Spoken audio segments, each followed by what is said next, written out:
Hello, Munch here, and welcome to a different kind of video. This is something I've been wanting to do for a while. Now I have better internet, I can actually do it, and that is football discussion videos. And what more could you discuss at the moment than the upcoming World Cup, other than the Champions League final? World Cup coming up, England squad to be announced on Wednesday, and I've been thinking about this for a while. I never get excited about the World Cup. I've been watching football since France 1998, so this is 20 years ago, since the first game of off football I watched, which was England v Colombia, I think it was, in that tournament, and obviously ended in tears with Bex and Simeone and so on. But it's been a ride for England since then, and it's never really gone how we planned it. We had the golden generation, they muffed it up, got unlucky on some occasions, but never really played to their potential. And now we're kind of left with a new generation, and even just trying to put this squad together was quite difficult, and that sort of sums up where we are at the moment. We have some good players, but really, we are a very average squad now, and I think most England fans need to accept that. Enough of that. More about my squad. This is my squad. This isn't what I think Gareth Southgate will take. This is what I would personally take myself. And I've gone a bit left field with some of the choices I've made, and I will explain why. Obviously, squad of 23 that we're going to take to the World Cup. For me, you need to have 3 keepers. My number one choice would actually be Nick Pope from Burnley. And the reason I would take Nick Pope is because it kind of ties in with some of the other selections that I've made, and I think a weakness that England have had throughout the years. But Nick Pope for me has been arguably, apart from David De Gea, the best keeper in the Premier League this year. He's made some unbelievable saves. He's been part of a Burnley team that have arguably overachieved under Sean Dyche, and he's a big part of that. They really went on a run when Pope came in after Tom Heaton got injured, unfortunately. But then Pope came in, and he's grabbed that place off of Tom Heaton, who is not a bad goalkeeper and had that position cemented down. And even when Heaton's come back in the last few weeks, he's still not been able to dislodge Pope. Such is the form of the young man. He would be my number one choice. John Pickford is the only kind of real highlight of Everton's season. I don't take any pleasure in that, being a Liverpool fan. And I'm not saying it because I am. I don't really mind Everton that much. I know it's quite weird for a Liverpool fan to say that, but it is what it is. They're never a threat to us, so it doesn't really matter. No, I'm joking. Jordan Pickford, though, has been their best player. I think most Everton fans would agree with that. He's a great shot stopper, quite good with his distribution. And my third keeper would be Ben Foster, mainly because in the last few weeks under Darren Moore, his form has just gone from sort of alright most weeks to up here. I've seen pretty much nearly every West Brom game since Darren Moore took over, and he's been exceptional, Ben Foster. He's been back making saves that you just shouldn't make, and I always think that that's a good sign of a keeper in form. So he would be my third choice in the goalkeeping department. In my squad, I would be similar to Southgate, and I think we are much better and much more solid with 3 at the back. 5, but 3 centre-backs. For me, that works for England. We're not very strong there, so you can't really have only 2 centre-backs playing because we'll just get torn apart. We have to cover that. And I think first name on my sheet would be Kyle Walker. I know that primarily he's a right back for City, but when I saw him playing in the qualifiers for England as a centre back, I thought, yes, it works. He's not the best defensively, but then he's not the best offensively. He makes lots of runs going forward, and he's very, he's a very willing runner. But his final ball has always been a bit iffy, even at Spurs, even now at City in the title-winning season. He has 6 assists this season, which is pretty impressive for a right back. But at the same time, I see Kieran Trippier whipping in ball after ball after ball at Tottenham, and they nearly 9 times out of 10 are on the money. Kyle Walker, his delivery just isn't quite the same. But as a centre-back, his physicality, his pace is a lot better and will suit him more in a centre-back role, I think, for us, especially on the right-sided centre-back. Would be perfect. And alongside him, I would have James Tarkowski and Ben Mee. Hear me out. Similar to Nick Pope, when Pope's come in, Burnley just went on this run of keeping lots of clean sheets, keeping it tight at the back, doing very, very well, being very solid and very organised. One of the problems I think England has always had is that we've always had a very big mix of players from different squads, and I think that some of the players have spoken about it. I mean, I heard Steven Gerrard speaking about it. It's quite an alien environment, and it's very hostile in England when teams play each other. It's very hostile. Not to say players don't like each other, but it's very difficult then to kind of go from being really intense against each other all season to going into a camp together and then suddenly all being matey and then understanding how each other plays. You look at that Spanish side in the early 2000s that won the Euros twice and the World Cup, all back to back, right?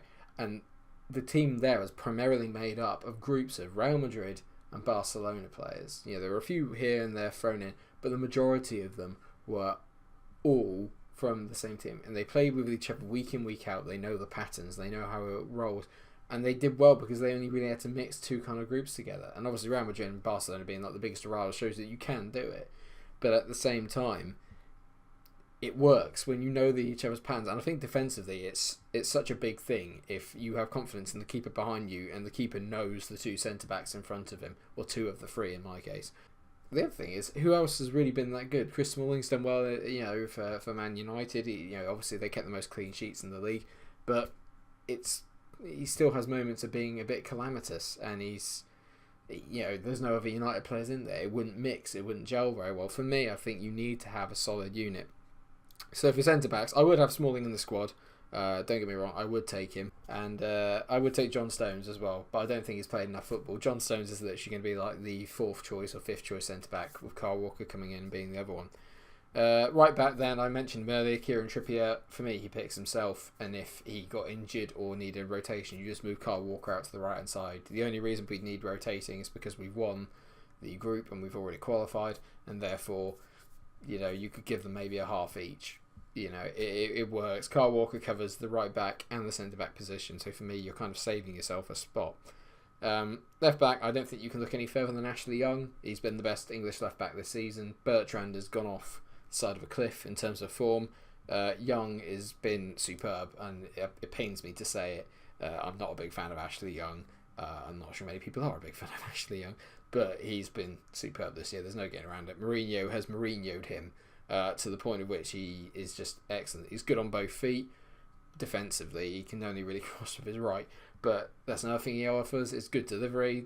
He might be a bit predictable because he's going to come back into his right hand side before he delivers it, but flip side of that is inside forwards that play on the right but have a left foot, like Salah, Messi, etc., they're going to cut in. They're always going to look to cut inside, and that's going on to Ashley Young's stronger foot. So when you look at it that way, it may work out quite nicely. And then Danny Rose would be the second one. Like I said, Bertrand's gone off the edge of a cliff in terms of form. Danny Rose has barely played, but to be fair, I'd still rather have that over Ryan Bertrand this season. I've just not been very impressed with him. And then we move into the midfield, and this is the midfield is England's weakest point. There's no getting around it, with a number of injuries, notably Oxlade-Chamberlain, Lallana, Jack Wilshere. You can't rely on him, even though he's stayed relatively fit this year. And even then, those players are not going to win you a World Cup. They're not going to carve you out loads of chances. We are inherently quite weak in the midfield. So I would take 4 central midfielders. 4 central midfielders. I take Jordan Henderson, mainly because he's a leader. He's taken Liverpool to the Champions League final. If Jimmy Milner came out of retirement, I'd probably pick him over Henderson. Just saying. Eric Dier, I don't think you can look any further than him. I'd take him as well. I'm not sure if you could play the two of them together because it's very much of a muchness, and I think that's where England really do struggle when we play Henderson and Dier at the same time. It's very sideways and very static, so I'm hoping that would do it. To counteract that, I would take Jonjo Shelvey. The Lord Voldemort himself, I would take him. He is the one midfielder that reminds me of Gerrard and Lampard that England have, in the sense that he may not get as many goals obviously as they have over their careers, and he's not on the same calibre of player. Okay, let's not get me wrong here. They're not even close to how good Gerrard and Lampard were, but they were superstars. But Jonjo Shelvey has that knack of being able to ping a 70-yard ball over the top to find someone. He can create stuff. He's got that little bit of magic that Henderson and Dier just do not provide for you. If Shelvey hadn't been there, it would have been Oxlade-Chamberlain or Lallana, but Lallana's not fit, and obviously the Ox is injured for God knows how long. So I would take Shelvey. He's also Newcastle in brilliant form towards the end of the year, and he's been a massive part of that. I don't see how you can't take him. I don't see how Southgate can't take him. Other players that are in form that I would take is Ruben Loftus-Cheek from Crystal Palace. Yes, he's young, but I think this boy could be sensational. I really do. I think he's absolutely brilliant. He's got the physicality. He seems to be mentally very strong. You need to be when you're a Chelsea youngster. and he's helped Palace along with Zaha. Those two have essentially kept them up, along with Hodgson as well, who's done a sensational job, but that's for another video.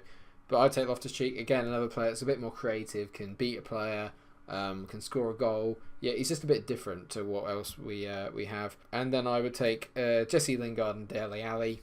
I mean, they're kind of more not centre mids, they're like cams and they float around, but they'd be two of my other choices. Lingard's been superb this year. He might not get the goals and assists that you kind of want, but his work rate and the runs that he makes off the ball to make space for players is what makes him so important to the team. And Dele Alli is Dele Alli. He's not been at his best this year, but again, name me a better cam or centre attacking mid in England right now. I mean, on current form you probably could, but in general, as sheer talent, you can't, unfortunately. So missing out would be Jack Wilshere. I know quite a few people might mention him in the comment section about Jack. I personally wouldn't take him. I've never really rated him that highly. And I've not seen enough of him too, and that's because he's always injured. And with the greatest respects, I know it's not his fault, but you can't rely on Jack Wilshere to get you through a tournament. You couldn't rely on him to play 6 or 7 games in a tournament. You can't rely on him to play that in a season. Okay, so it's not his fault. If he can get a good full season under his belt where he hasn't really been injured that much and he's been in really good form, then you take him. But at the moment, there's players in better form, and you can probably rely on to get you there.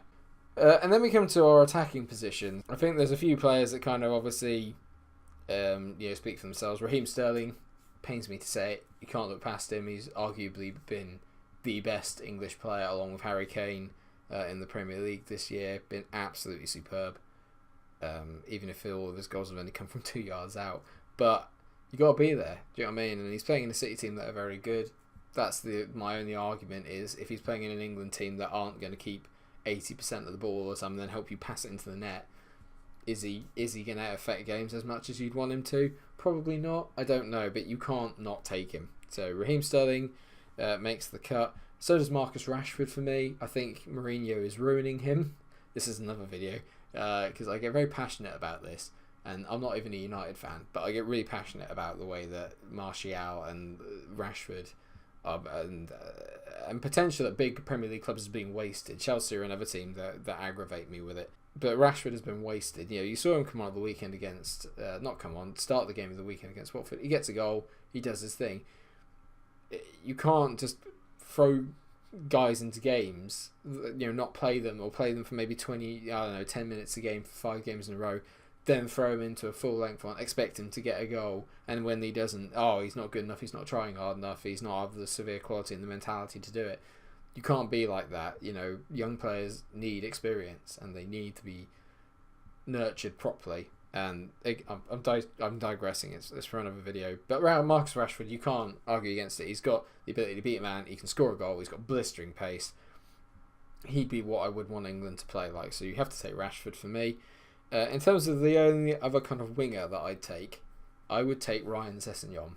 And I know a lot of people go, wild card, who isn't going to pick Ryan Sessegnon? I would genuinely take him because I might not even play him. I take him for the experience, but not mortify him by putting him on when we lose to Iceland or someone like that. I take him with him so he can get a taste of what it's like to be in this. And he's got the form. Again, he's been one of the best English players in the country this year. Not in the Premier League, but the Championship is still a good league. It's not the Premier League, but look at what Look at what Brighton, Huddersfield, and and Newcastle have done this year.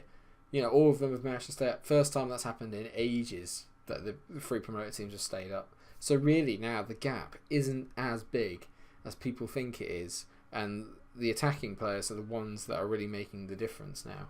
For me, Ryan Sessegnon has to go. And then you go to up front. I think these guys pretty much pick themselves. I would take Harry Kane. Obviously, I think he'll probably be captain. He probably wouldn't be mine. I'd probably give the captaincy.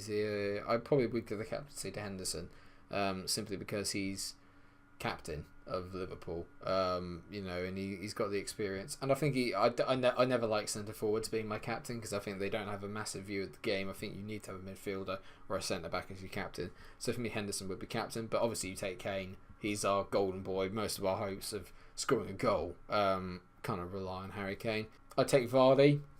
because I think, again, he's been superb this year. You can't argue with the record. I think he got 20 goals in the end of this season, or 19. Very, very close. So you have to take Vardy. I think he's a great option. He's a very, very understated player. And then, final spot, I would take Callum Wilson. I know he's not been in the best of form recently, but I think there's something about Callum I quite like. I think pace and strength are just...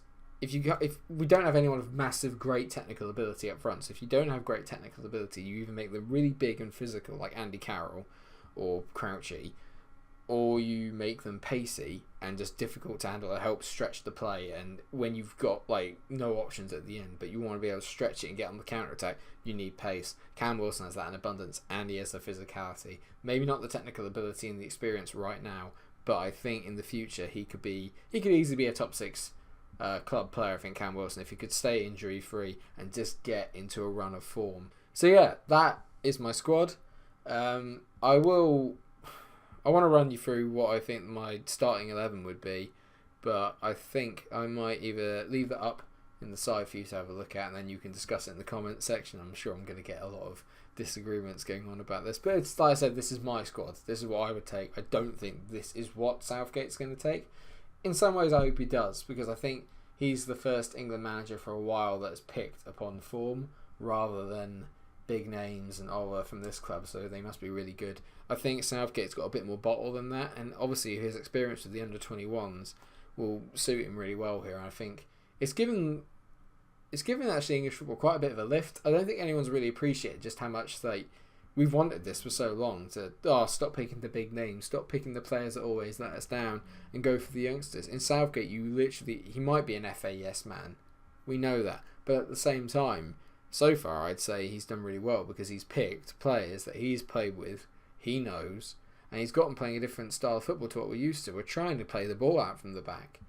Yeah, that may not happen at the World Cup. Let's be real for a second. We're not going to win the World Cup. We have to be realistic. For me, getting out of the group stages is a must.